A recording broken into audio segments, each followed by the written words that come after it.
Babala sa lahat ng SSS pensioners, kung ikaw ay tumatanggap ng SSS pension, huwag kang aalis sa video na ito dahil may malaking balita na direktang nakakaapekto sa iyong bulsa ngayong Marso 2026. Narinig mo na ba? Ang 13th month pay ng mga SSS pensioners ay inaasahang maagang ilalabas. At kung hindi ka updated, baka mapag-iwanan ka sa impormasyon na ito.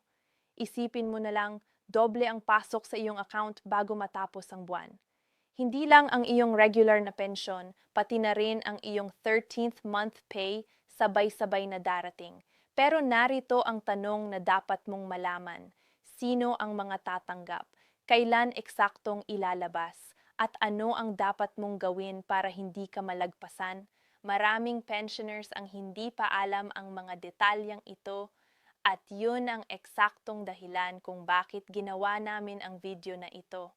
Dito, ibibigay namin sa inyo ang kompleto, totoong impormasyon, walang hula, walang fake news para alam mo kung kailan mo matatanggap ang iyong pera at kung paano mo ito ma-maximize.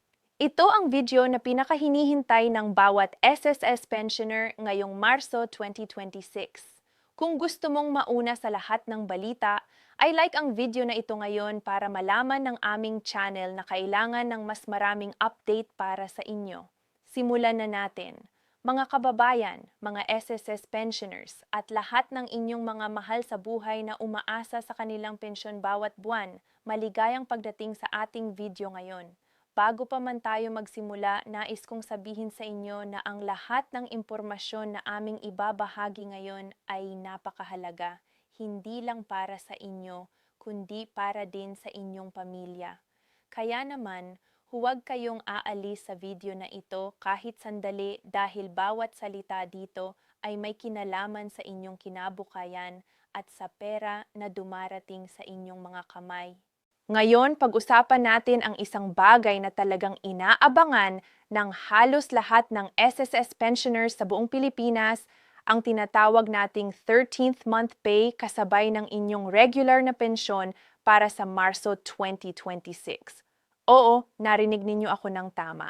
Dalawang malaking bagay ang magtatagpo ngayong buwan na ito at kung hindi kayo handa o hindi kayo may sapat na impormasyon, maaaring hindi ninyo ma-maximize ang benepisyong ito na inyong karapat dapat na matanggap. Magsimula tayo sa pinakamahalagang tanong. Ano ba talaga ang 13th month pay para sa mga SSS pensioners? Para sa mga hindi pa pamilyar, ang 13th month pay ay isang karagdagang benepisyo na ibinibigay ng Social Security System sa kanilang mga pensioners bilang karagdagan sa kanilang regular na buwanang pensyon. Hindi ito bago. Matagal na itong isinasagawa ng SSS bilang bahagi ng kanilang pangako sa mga miyembro na nagretiro na at ngayon ay umaasa sa kanilang naipon na kontribusyon sa loob ng maraming taon. Ang 13th month pay na ito ay katumbas ng isang buwang halaga ng inyong pensyon. Ibig sabihin, kung ikaw ay tumatanggap ng halimbawa na 5,000 piso bawat buwan, ang iyong 13th month pay ay magiging 5,000 piso rin. Ito ay isang malaking tulong, lalo na ngayon na ang presyo ng mga bilihin ay patuloy na tumataas at ang buhay ay lalong nagiging mahirap para sa lahat. Ngunit narito ang bagay na hindi alam ng marami. Ang oras ng pagpapalabas ng 13th month pay ay maaaring mag-iba depende sa ilang mga salik. Kaya naman ngayong Marso 2026, napakaraming SSS pensioners ang may katanungan tungkol sa eksaktong petsa, ang proseso ng pagpapalabas, at ang mga kailangan gawin para masiguro na matatanggap nila ang kanilang benepisyo ng walang anumang abala o pagkaantala. Ngayon, pag-usapan din natin ang kung bakit espesyal ang Marso 2026 para sa mga SSS pensioners. Ang buwan ng Marso ay palaging may espesyal na kahulugan para sa SSS at sa kanilang mga miyembro. Ito ang panahon kung kailan ang Social Security System ay nagsisimulang magproseso ng kanilang mga pantulong na benepisyo para sa unang kalahati ng taon. At ngayong 2026, ang balita ay mas maganda pa kaysa dati dahil ayon sa mga pinagkukunang impormasyon, ang SSS ay naghahanda para sa mas maaga at mas organisadong pagpapalabas ng 13th month pay para sa kanilang mga pensioners. Ang dahilan kung bakit ito ay isang malaking balita ay simple lang. Dati, maraming pensioners ang naghihintay ng matagal para matanggap ang kanilang 13th month pay. Ang ilang ay naghihintay ng ilang linggo. Ang iba naman ay naghihintay ng halos isang buwan bago pa man nila makuha ang kanilang binipisyo. Ngunit ngayong Marso 2026, ang SSS ay nagpapakita ng mga senyales na sila ay mas handa, mas organisado at mas determinadong maibigay sa kanilang mga pensioners ang benepisyo na ito ng mas mabilis at mas epesyente kaysa dati.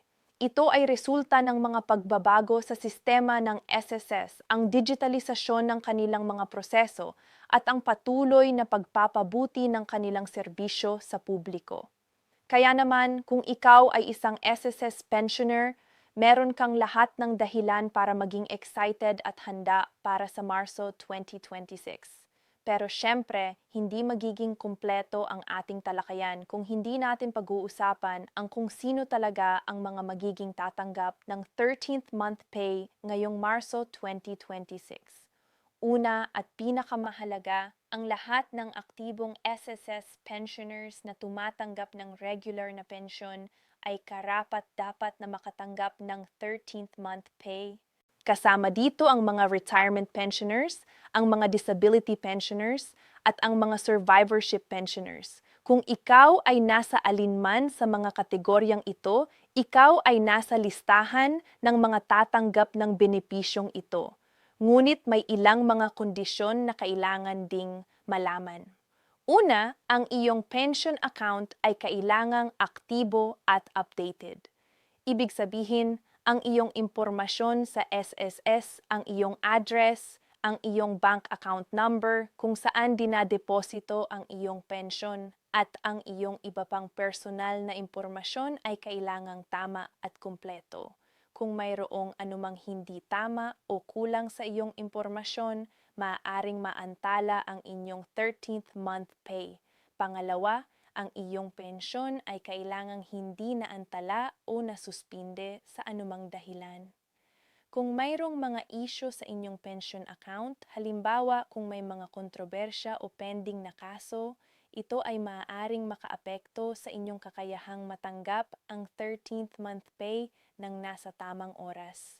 Pangatlo, para sa mga survivorship pensioners, ibig sabihin, ang mga asawa o anak na tumatanggap ng pensyon sa ngalan ng isang pumanaw na miyembro ng SSS, kailangan ding masiguro na ang lahat ng dokumento ay kumpleto at updated.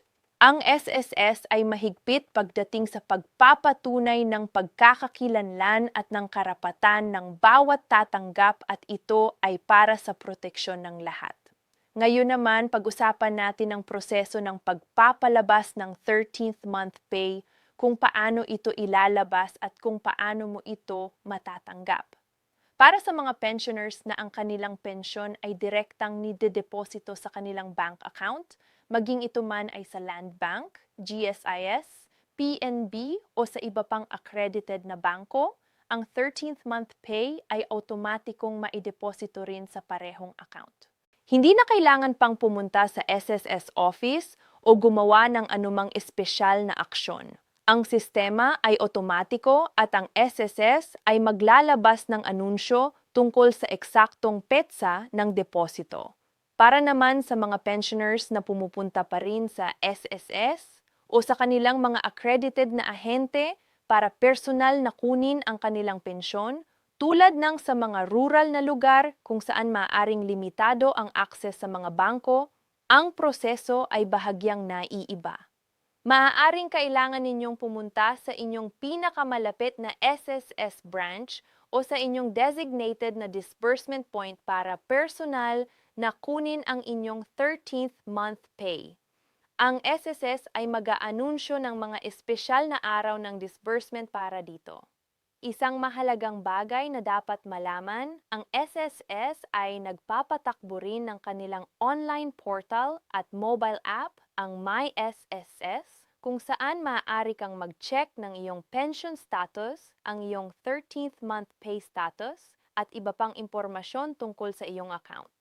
Lubos na inirerekomenda na i-download ninyo ang app na ito o bisitahin ang website kung hindi pa ninyo ito nagagawa dahil ito ay magiging isang napakakapakipakinabang na tool para sa inyo ngayong Marso 2026 at pati na rin sa mga darating na buwan.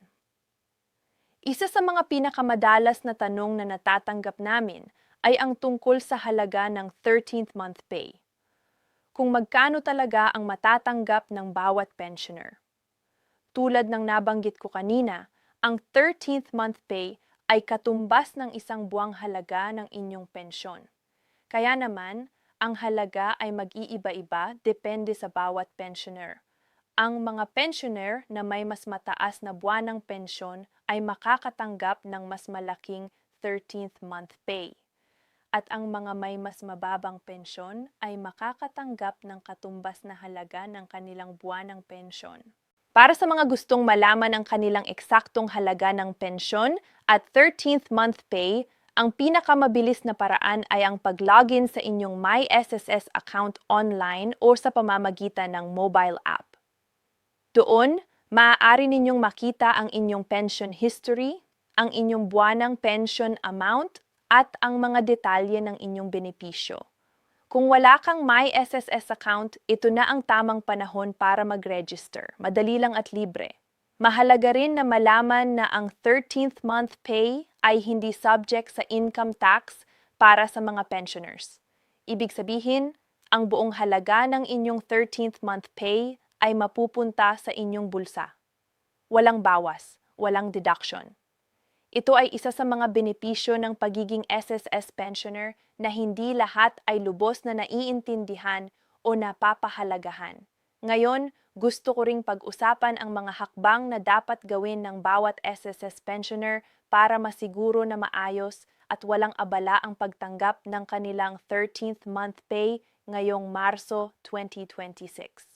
Ang unang hakbang ay ang pag-verify ng inyong personal na impormasyon sa SSS.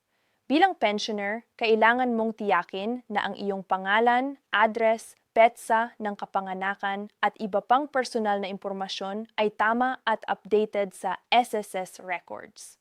Maaari mong gawin ito online sa pamamagitan ng MySSS portal o maaari ka rin pumunta sa pinakamalapit na SSS branch para personal na i-verify ang iyong impormasyon.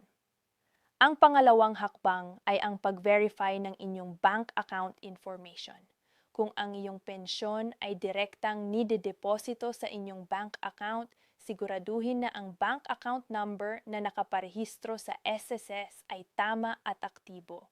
Kung nagbago ang inyong bank account o kung nagbukas ka ng bagong account, kailangan mong i-update ito sa SSS bago ang petsa ng disbursement para masiguro na ang inyong 13th month pay ay mapupunta sa tamang account.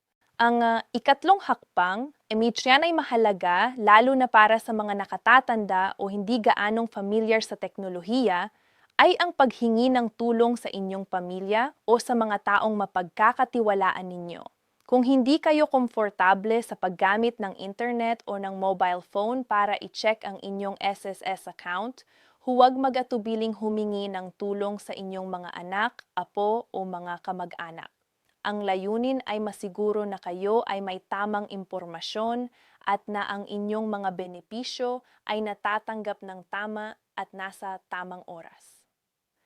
Napakahalaga rin nating pag-usapan ang isang bagay na madalas na hindi pinapansin, ang proteksyon laban sa mga scam at panluloko na maaaring samantalahin ang balita tungkol sa 13th month pay. Sa tuwing may malaking benepisyo na ilalabas ang SSS, palaging may mga taong sumusubok na samantalahin ang sitwasyon para linlangin ang mga pensioners. Maaaring makakita kayo ng mga text messages, Facebook posts, o maging mga personal na dumarating sa inyong tahanan na nag-aangkin na kailangan ninyong magbayad ng bayarin o magbigay ng inyong personal na impormasyon para matanggap ang inyong 13th month pay. Pakiusap, huwag kayong magtiwala sa mga ito. Ang SSS ay hindi kailanman hihingi ng bayad para sa pagpaproseso ng inyong benepisyo. Ang SSS ay hindi rin magpapadala ng mga ahente sa inyong tahanan para kolektahin ang inyong personal na impormasyon. Kung may kumakausap sa inyo na nagsasabing siya ay mula sa SSS at hinihingan kayo ng pera o ng inyong personal na detalye, tumawag agad sa SSS hotline para i-verify ang impormasyon. At huwag magbigay ng anumang pera o personal na impormasyon hanggang hindi napatunayan ang pagkakakilanlan ng taong iyon. Ang opisyal na SSS hotline ay makikita sa kanilang opisyal na website at sa inyong SSS ID o dokumento. Gamitin lamang ang mga opisyal na channel ng SSS para sa lahat ng inyong transaksyon at katanungan. Ngayon, gusto rin naming pag-usapan ang mas malawak na konteksto ng 13th month pay, kung bakit ito mahalaga hindi lang bilang isang benepisyo, kundi bilang isang simbolo ng inyong trabaho at kontribusyon sa loob ng maraming taon. Bawat SSS pensioner ngayon ay dating manggagawa, mga taong gumugol ng kanilang pinakamainam na taon sa pagtrabaho, sa pagbuo ng kanilang pamilya, at sa pagtulong sa pag-unlad ng ating bansa. Ang bawat kontribusyon na ginawa ninyo sa SSS nung kayo ay nagtatrabaho pa ay hindi nasayang. Ang mga kontribusyon na iyon ay nagbibigay sa inyo ngayon ng karapatan sa pensyon at sa mga benepisyo tulad ng 13th month pay. Kaya naman, ang 13th month pay ay hindi lang isang simpleng karagdagang pera. Ito ay isang pagkilala sa inyong pagsisikap, sa inyong dedikasyon at sa inyong kontribusyon sa lipunan. Ito ay ang paraan ng SSS at ng gobyerno para sabihin sa inyo na ang inyong trabaho at sakripisyo ay hindi nakalimutan at hindi kailanman makalilimutan. Bago tayo mag-wrap up, gusto ko ring sabihin sa inyo ang tungkol sa mga plano ng SSS para sa hinaharap na maaaring makaapekto sa mga pensioners. Ang SSS ay patuloy na nagpapabuti ng kanilang mga serbisyo at sistema. Bukod sa 13th month pay, ang SSS ay naghahanap din ng mga paraan para mapataas ang buwanang pensyon ng kanilang mga miyembro, mapabuti ang kanilang medical at hospitalization benefits, at mapalawig ang kanilang programa para sa mga miyembro na nangangailangan ng espesyal na tulong. Ang lahat ng ito ay bahagi ng pangmatagalang pangako ng SSS. Sa kanilang mga miyembro, isang pangako na sinimulaan noong araw na nag-sign up kayo bilang miyembro ng SSS. Para sa mga pensioners na may mga katanungan tungkol sa kanilang mga benepisyo, sa kanilang pension status o sa anumang bagay na may kinalaman sa SSS, huwag mag-atubiling makipag-ugnayan sa SSS sa pamamagitan ng kanilang opisyal na mga channel. Maaari kayong tumawag sa kanilang hotline, bumisita sa pinakamalapit na SSS branch o gamitin ang My SSS online portal para sa inyong mga katanungan at transaksyon. At sa huli, nais ko pong magbigay ng isang simpleng mensahe sa lahat ng SSS pensioners na nanonood ngayon. Kayo ay hindi nag-iisa. Ang SSS ay nandito para sa inyo hindi lang ngayong Marso 2026, kundi sa bawat buwan, bawat taon habang kayo ay nabubuhay.